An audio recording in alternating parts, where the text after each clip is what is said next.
ఉన్నట్టుంది మీ దగ్గరికి నేను మళ్ళీ వస్తాను. రామూర్తి గారు కంటిన్యూ. నాకు క్లియర్ ఉంది. హలో, మధ్య మధ్యలో కట్ అవుతుంది శ్రీనివాస్ గారు, మధ్యలో కట్ అవుతుంది. ఒక్క 2 minutes తర్వాత నేను మళ్ళీ మీ దగ్గరికి వస్తాను. ఒక్క నిమిషం అండి, నేను చెప్పిన తర్వాత మీరు చెప్పండి. నేను మళ్ళీ ఏమంటున్నా, ఇప్పుడు ఆడ బలం లేదు బీజేపీ అన్నది కూడా వాస్తవంగా అబద్ధం అండి. ఒకటి ఏంటంటే బలం ఉన్నది. ఆ బలం ఏ విధంగా ఉంటే 2023లో ఎండింగ్ లో నవంబర్ డిసెంబర్ లో మొత్తం వాస్తవంగా ఏంటంటే 5 రాష్ట్రాల ఎన్నికలు జరిగినాయి. ఈ 5 రాష్ట్రాల ఎన్నికల్లో మెజార్టీగా తెలంగాణతో జరిగిన ఎన్నికలు ఇవి. అంటే నవంబర్ డిసెంబర్ లో జరిగిన ఎన్నికలు దసరా వారా జరిగినాయి. రిజల్ట్ మాత్రం డిసెంబర్ 3కి వచ్చింది. అన్ని రాష్ట్రాలే వచ్చింది. అన్ని రాష్ట్రాలు వచ్చినప్పుడు దీని కూడా వచ్చినాయి. వచ్చినప్పుడు 163 సీట్లు బీజేపీ గెలిచింది. అదేవిధంగా 66 కాంగ్రెస్ గెలిచింది. 2024లో పార్టీ ప్రయాంపులు చేసి 3 ఆల్రెడీ బీజేపీలోకి పోయిండు. ఇప్పుడు వాళ్ళ సంఖ్య ఏంటంటే 66కు చేరుకున్నది బీజేపీది, అదేవిధంగా 63కు వీళ్ళ చేరుకున్నది. దీని ప్రకారం చూసుకుంటే మధ్యప్రదేశ్ అసెంబ్లీలో మొత్తం 230 స్థానాలు ఉంటాయండి. 230 స్థానాల్లో ఒక 3 సీట్లకు ఖాళీ ఏర్పడ్డప్పుడు రాజ్యసభ ఈ బేసిస్ లో ఒక్కొక్కరికి 59 ఓట్లు కావాలి. 59 ఓట్లు కావాలనుకుంటే అది కూడా మొదటి ప్రాధాన్యత ఓటు కావాలి.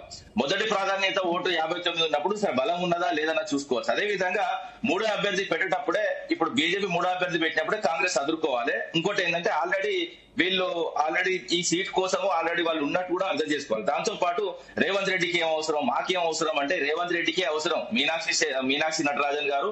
ఎందుకంటే మూసీ నది సుందరీకరణ వ్యతిరేకించింది బహిరంగంగా.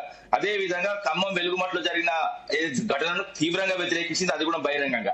అదే విధంగా హైదరాబాద్ ఎస్సీకు సంబంధించి ఆ చెట్లను నరగడం, అదే విధంగా అక్కడ పక్షులను, అదే విధంగా కొన్ని జంతువులను కూడా ఇబ్బంది పెట్టిన కార్యక్రమాన్ని కూడా ఆమె తీవ్రంగా వ్యతిరేకించింది. అదే విధంగా రేవంత్ రెడ్డి విషయంలో పలుమార్లు, ఎందుకంటే ఈయన హైకమాండ్ కు డబ్బులు ఇచ్చి సాదుకుంటున్న విషయం కూడా ఆమెకు తెలియక ఆమె డైరెక్ట్ పోయి రాహుల్ గాంధీకి ఫిర్యాదు కావడం జరిగింది. అదే విధంగా ఖర్గే ఎందుకంటే నేను మళ్ళీ కూడా చెప్తున్నా, ఖర్గే మీద నేను సూటిగా ఆరోపణలు చేస్తున్నా. అది కూడా ఇది అబద్ధాలు కాదు.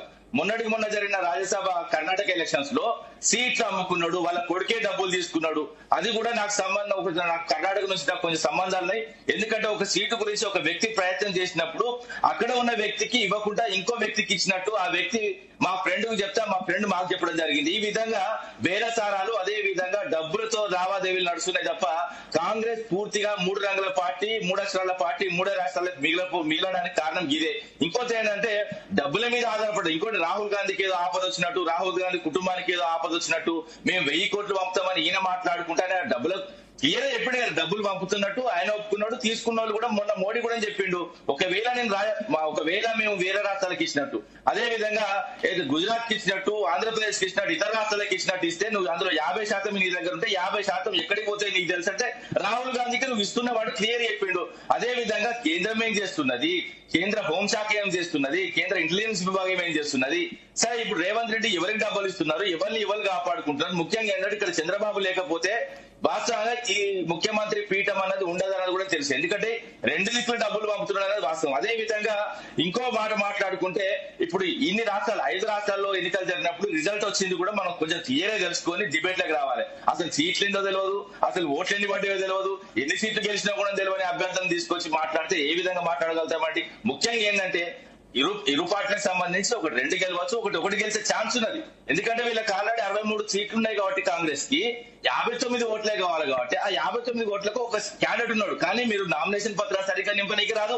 అదే విధంగా ఏదైతే మీ లీగల్ టీం ఏం చేసింది, అదే విధంగా మీకు సంబంధించిన సీనియర్ నాయకులు ఏం చేసిండ్రు. తెలంగాణ నుంచి కేసు లేదంటే ఆల్రెడీ కేసు ఉన్నది. మళ్ళీ కూడా చెప్తున్నా, ఏ శ్రీలత ఆమె ఆల్రెడీ కేసు పెట్టింది, అది నాంపల్లి పిఎస్ లో పెట్టింది, అది ఎఫ్ఐఆర్ అయింది. ముఖ్యంగా ఏంటంటే ఒకవేళ శిక్ష పడకపోయినా ముఖ్యంగా రాజ్యసభ అభ్యర్థులు అయితే నామినేషన్ పత్రాల్లో నింపేటప్పుడు పారదర్శకంగా ఉండాలి, ఖచ్చితంగా మెన్షన్ చేయాలి. అది మామూలు సీట్ కాదండి, అది పెద్దల సభ. అది మనం చిన్న కూర్చొని మాట్లాడినట్టు కాదు. ఇంకోటి ఏంటంటే రాజ్యసభ ఎంపీ ఒకవేళ నామినేషన్ తిరస్కరించిందంటే అది వాస్తవంగా ఆ పార్టీకి సిగ్గుచేటు. అదే విధంగా ఇక్కడ ఉన్న వాళ్ళకు అభ్యర్థితో పాటు పార్టీకి కూడా చెడ్డ పేరు అని చెప్తున్నా. ఇది చాలా చిన్న విషయం కూడా కాదు, దీన్ని చిన్నగా ఆలోచించవలసిన విషయం కాదు. మధ్యప్రదేశ్ కాంగ్రెస్ ని ఉరిపెట్టి చంపింది తెలంగాణకు సంబంధించిన పొల్యూటెడ్ కాంగ్రెస్ అని చెప్తున్నా. రైట్ శ్రీనివాస్ గారు కంటిన్యూ.